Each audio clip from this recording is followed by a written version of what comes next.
Hola a todos, bienvenidas, bienvenidos a Binary Skills. La shell es una interfaz que permite acceder a los servicios del sistema operativo, también conocido como intérprete de comandos. En Linux se destacan varios tipos de shell, pero nos centraremos en Bash, que es ampliamente utilizado. Bash funciona como un intermediario entre el usuario y el núcleo del sistema operativo, el kernel. Es un intérprete de comandos que ejecuta las instrucciones proporcionadas por el usuario. Al ingresar comandos, la shell los interpreta y los transmite al kernel para su ejecución, facilitando la interacción entre el usuario y los recursos del hardware gestionados por el sistema operativo.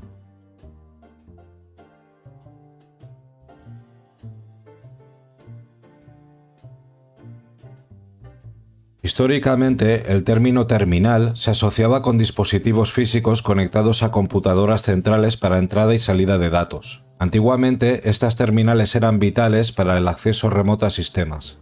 Con teclado para la entrada de datos y pantalla para la salida de los mismos, la comunicación entre la terminal y la computadora central se basaba en caracteres ASCII, donde la terminal enviaba los datos a la computadora central para procesar los comandos y enviaba de vuelta los resultados a la terminal.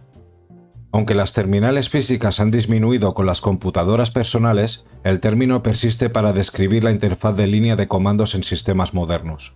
Las terminales de emulación permiten la interacción mediante comandos de texto, ya sean ventanas gráficas o sesiones directas en consolas de texto, facilitando la comunicación con el sistema operativo. Como mencionamos previamente, en sistemas Linux y Unix existen consolas virtuales de texto, que son el modo por defecto al arrancar o trabajar bajo en un entorno gráfico. El acceso a estas consolas virtuales se realiza mediante combinaciones de teclas como Control más Alt más F1 o Control más Alt más F2, etc. Sin embargo, a veces no es posible acceder a la TTI1, ya que suele mostrar la pantalla del gestor de pantalla o inicio de sesión. Una vez iniciada la sesión, no se puede acceder a TTI2, ya que se convierte en la interfaz gráfica para el primer usuario conectado. Para acceder a TTI3 se utiliza Control más Alt más F3, a TTI4 con Control más Alt más F4, a TTI5 Control más Alt más F5 y a TTI6 con Control más Alt más F6. Posteriormente, puedes cambiar y moverte por ellas pulsando Alt junto con la tecla F correspondiente. Finalmente, para regresar a la interfaz gráfica de usuario, se utiliza Alt más F1 para el selector de acceso o Alt F2 para el escritorio del usuario conectado. Las consolas virtuales de texto se identifican por su apariencia puramente textual, presentando una pantalla en blanco y negro donde puedes iniciar sesión y trabajar con comandos de texto.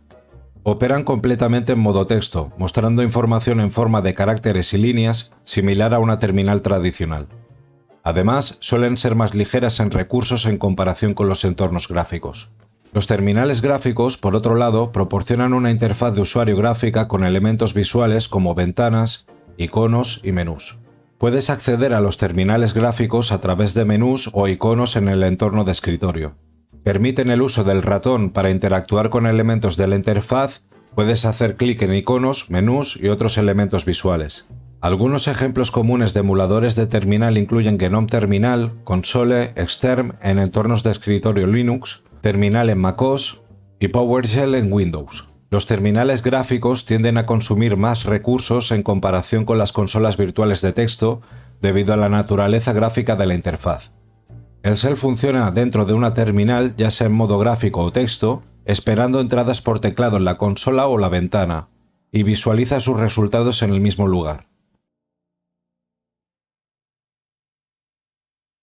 El prompt es la línea de comandos donde introduces tus instrucciones. Suele estar marcado por un cursor representado comúnmente como un rectángulo fijo, intermitente o un carácter subrayado, indicando la posición actual de la entrada. Por defecto, el prompt, sin configuraciones previas, muestra información como el nombre de usuario conectado a la terminal, el nombre lógico de la máquina asociada al terminal, comúnmente lo llamamos hostname, la ubicación actual en el sistema de archivos y el carácter de terminación. Los caracteres de terminación $ y almohadilla en la línea de comandos tienen significados distintos y se utilizan para indicar diferentes contextos. El carácter $ en el prompt indica que estás trabajando con privilegios de usuario normal. El carácter almohadilla en el prompt indica que estás trabajando con privilegios de superusuario o root. La presencia de estos caracteres en el prompt es una forma rápida de reconocer el nivel de privilegios con el que estás interactuando en una sesión de línea de comandos.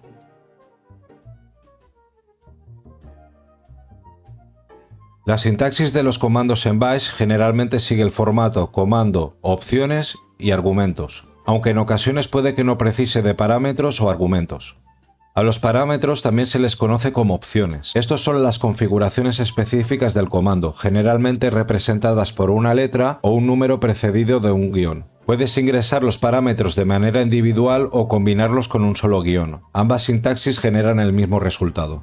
Los argumentos representan los valores sobre los cuales el comando realizará su acción. El tipo de valor puede variar, siendo archivos, texto o números, dependiendo de la naturaleza específica del comando. A continuación te muestro 3 ejemplos diferentes que utilizan tipos de valores como archivos, textos y números. Este comando copia el contenido del archivo de origen en el archivo de destino. El comando echo imprime el texto "Hola mundo" en la pantalla. Con el comando xpr, este ejemplo realiza la suma de los números 5 y 3. En el siguiente ejemplo veremos en un caso donde solo se utiliza el comando sin parámetros ni argumentos. Por ejemplo, el comando cal, para mostrar el calendario. Con el ejemplo del comando cal, también vemos que en ocasiones sin necesidad de parámetros podemos poner un argumento. Por ejemplo, cal y un solo argumento que identifica el año que queremos visualizar. Podemos poner 2 argumentos, el primero lo relaciona con el mes y el segundo pasa a representar el año.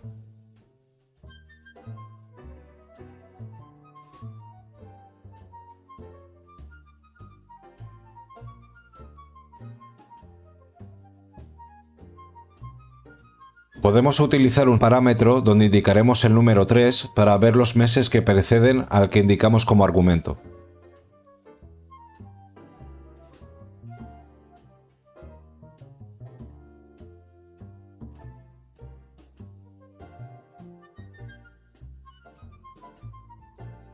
En Bash también podemos encadenar comandos. Aquí tenéis un ejemplo donde queremos que en la salida se visualice la fecha actual, el directorio actual y el calendario con los siguientes argumentos. En Bash puedes utilizar secuencias de escape para incluir caracteres especiales o formatos en una cadena de texto. Aquí tienes un ejemplo donde se utiliza echo para imprimir una cadena de texto que incluye secuencias de escape.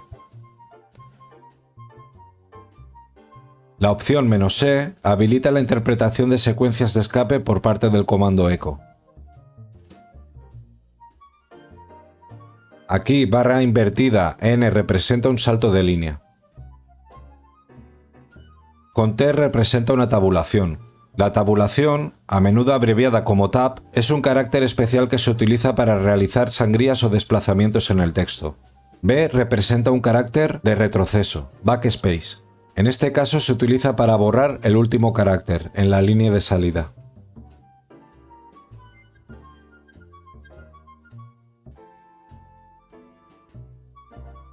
Si ponemos 2 barras invertidas, representa una barra invertida en el texto.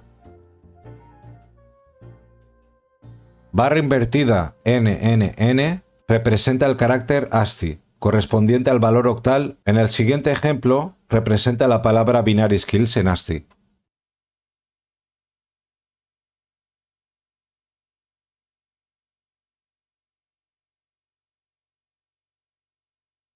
Los comandos internos se ejecutan directamente por el shell, incorporados en su código, lo que los hace más rápidos al evitar la creación de un nuevo proceso.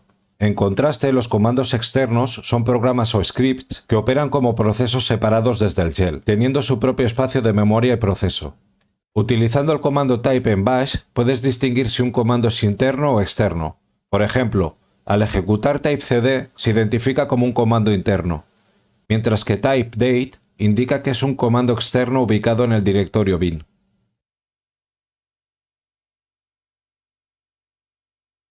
El comando history en Bash muestra una lista de los comandos ejecutados en la sesión actual de la terminal. Es útil para revisar el historial de comandos y repetir o modificar comandos anteriores. A medida que ingreses más comandos, tu historial se incrementará, almacenándose en un archivo de caché llamado Bash History en tu directorio personal. Para visualizar el historial puedes utilizar el comando History, el cual muestra una lista extensa de comandos. También tienes la opción de especificar el número de comandos más recientes que deseas visualizar.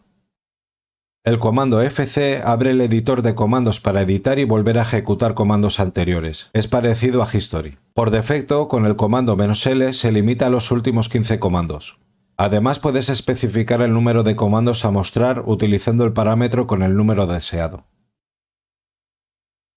Si queremos volver a ejecutar algún comando, lo podemos llamar con el comando fc y el parámetro "-s", seguido del número del comando.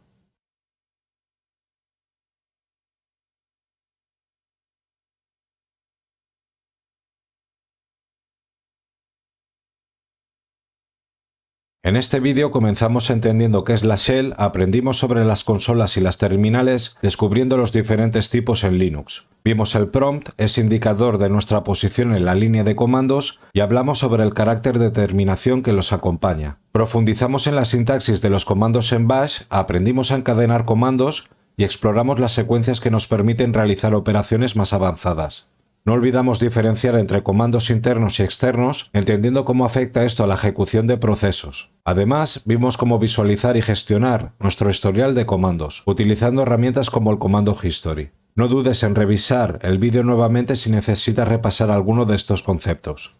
Gracias por ver nuestro vídeo, si te ha gustado no olvides darle a like y suscribirte a nuestro canal para más tutoriales como este. Además, compartir este vídeo con otros también puede ser de gran ayuda para nuestro canal. Hasta la próxima.